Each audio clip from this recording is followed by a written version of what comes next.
స్వచ్ఛ నగరంగా తీర్చిదిద్దడమే లక్ష్యంగా ఏప్రిల్ 1 నుండి డివిజన్లలో పర్యటించే కార్యక్రమానికి శ్రీకారం చుట్టనున్నట్లు రామగుండం నగర మేయర్ మాంకాళి స్వామి తెలిపారు.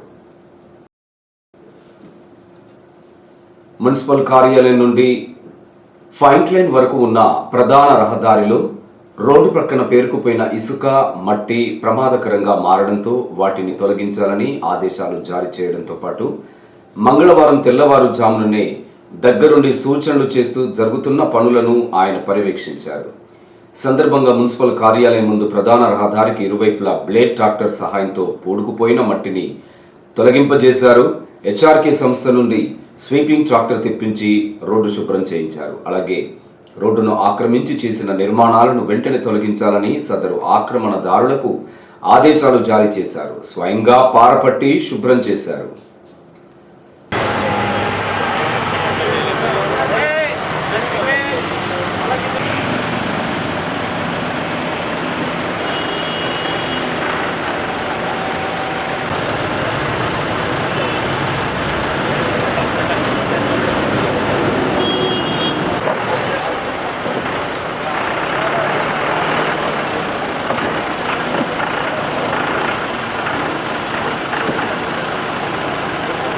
రామగుండం మున్సిపల్ కార్పొరేషన్ మొత్తాన్ని కూడా ఒక స్వచ్ఛ రామగుండంగా నిర్మాణం చేయాలనే సంకల్పం ఈరోజు గౌరవ ఎమ్మెల్యే రాజ్ ఠాకూర్ గారు తీసుకొని ప్రతిరోజు ఉదయం అధికారులు, కార్పొరేటర్లు మొత్తం కలిసి రామగుండాన్ని ఒక అందమైన నగరంగా తీర్చిదిద్దవలసిన బాధ్యత మనందరి మీద ఉన్నది కనుక ప్రతిరోజు ఉదయం 6 గంటల నుంచి 9 గంటల వరకు ప్రతి కార్పొరేటరు ఎక్కడనైతే పని నడుస్తూ ఉన్నదో ఆ ఏరియాకు సంబంధించిన ప్రతి 20 నుంచి 30 మంది కార్పొరేటర్లు రోడ్డు మీదనే ఉండాలి. రోడ్లు కానీ డ్రైన్లు కానీ అన్నీ క్లీన్ చేయాలి, ఒక అందమైన నగరంగా తీర్చిదిద్దాలి అనే ఆలోచనతోటి గౌరవ ఎమ్మెల్యే గారు ముందుకు పోతున్న తరుణంలో ఈరోజు ప్రతిరోజు కూడా ఉదయం 6 గంటల నుంచే ఈరోజు అధికారులందరితోటి, కార్పొరేటర్లందరితో కూడా కలిసి ఈ కార్యక్రమాలు మొదలుపెట్టడం జరిగింది.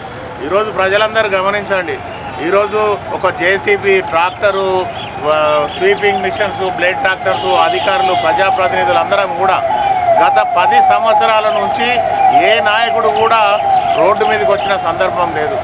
ఎక్కడి చెత్త అక్కడే ఉండి వర్షాకాలం వస్తే ప్రజలందరూ కూడా తీవ్ర ఇబ్బందులు పడి సప్తగిరి కాలనీ లాంటి ఏరియాలు మొత్తం కూడా వర్షపు నీటిలో మునిగిపోయి ప్రజలు ఇబ్బందులు పడుతున్న తరుణం. ఇవన్నీ కూడా పారదోలాలే. 236 ర్యాంకు ఉన్న రామగుండాన్ని 36 ర్యాంకుకు తీసుకురావాలనే ఏకైక సంకల్పంతో ఈరోజు కార్పొరేటర్లు, ప్రజాప్రతినిధులు అలాగే అధికారులందరూ కూడా ఒక కృతనిశ్చయంతో ఖచ్చితంగా రామగుండాన్ని అందమైన నగరంగా తీర్చిదిద్దాలి.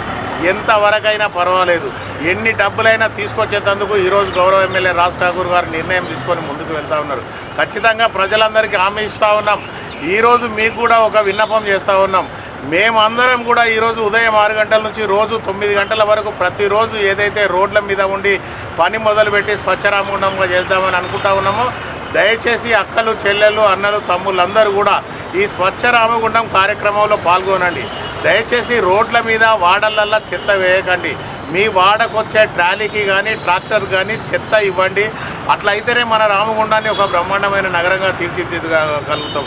ఈరోజు మీరందరూ చూస్తూ ఉన్నారు, చౌరస్తాలో బ్రహ్మాండమైన షాపింగ్ కాంప్లెక్స్ నిర్మాణం చేస్తూ ఉన్నాం.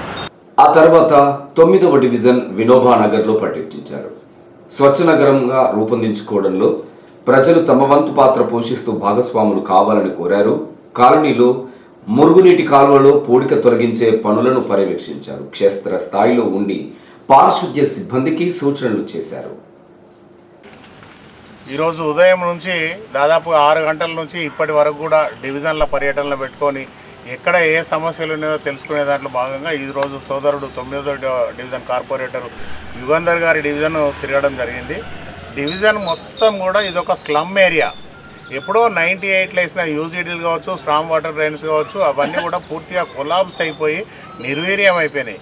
గత 10 సంవత్సరాల నుంచి ఇక్కడ కనీసం ఒక రోడ్డు కానీ, ఒక డ్రైన్ కానీ, ఒక వాటర్ పైప్ లైన్ కానీ ఏది కూడా వేయకపోవడం వల్ల ప్రజలందరూ కూడా తీవ్ర ఇబ్బందులు పడుతూ ఉన్నారు. అండర్ గ్రౌండ్ డ్రైనేజ్ మొత్తం కొలాబ్స్ అయిపోయి వాళ్ళ ఇండ్లకు స్మెల్ వచ్చే పరిస్థితి ఉన్నది.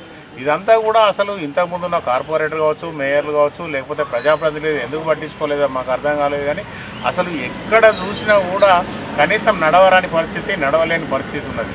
ప్రతి చివరి ఇంటి వరకు కూడా అంబులెన్స్ వెళ్ళాలనేది గౌరవ ఎమ్మెల్యే రాజ్ ఠాకూర్ గారి ఆలోచన. ప్రతి చివరి ఇంటి వరకు మంచినీళ్ళు వేయాలి, ప్రతి చివరి ఇంటి వరకు కూడా వాటర్ పైప్ లైన్లు వేయడమే కాకుండా కరెంట్ పోల్స్ వేయాలి, ప్రతి గల్లీలో కూడా ప్రజలకు కావాల్సిన కనీస మౌలిక సదుపాయాలు కల్పించాలనేది నిత్యం కూడా ఎప్పుడు ప్రజలకు ఏం చేయాలనే ఆలోచనతో గౌరవ ఎమ్మెల్యే గారు ఉన్నారు. దానిలో భాగంగా వారు ఇప్పుడు ప్రతి డివిజన్లో తిరగండి, ఆ డివిజన్లో ఉన్న సమస్యలన్నిటినీ కూడా అధికారులను తీసుకొని పోయి ఒక నోట్ చేసుకొని ఆ సమస్యలను ఒక వన్ బై వన్ ప్రతిదీ కూడా ఈ 3 సంవత్సరాల కాలం లోపల ఎక్కడ కూడా ఏ డివిజన్లలో కూడా మళ్ళీ మనం డివిజన్లలోకి వెళ్తే మాకు ఇక్కడ వాటర్ లేదనో, లేకపోతే డ్రైనేజ్ లేదనో, లేకపోతే కరెంటు లేదనో ఎవరు కూడా మనకు సమస్యలు చెప్పద్దు. ఎన్ని కోట్ల రూపాయలైనా పర్వాలేదు, అవన్నీ తీసుకొచ్చి మనం ప్రజలకు అన్ని సౌకర్యాలు కల్పించుదామని చెప్పేసి ఈరోజు గౌరవ ఎమ్మెల్యే గారు వారు సూచన చేయడం జరిగింది. వారి ఆదేశాల మేరకు ప్రతిరోజు కూడా రోజు 2-3 డివిజన్లు పెట్టుకొని ఉదయం 6 నుంచి 9 వరకు తిరుగుతూ ఉన్నాం. ఆయన వెంట స్థానిక కార్పొరేటర్ తాళపల్లి యుగేందర్తో పాటు పలువురు కార్పొరేటర్లు, deputy commissioner Nayani Venkataswamy, executive engineer PV Raman, TPS Naveen తదితరులు ఉన్నారు.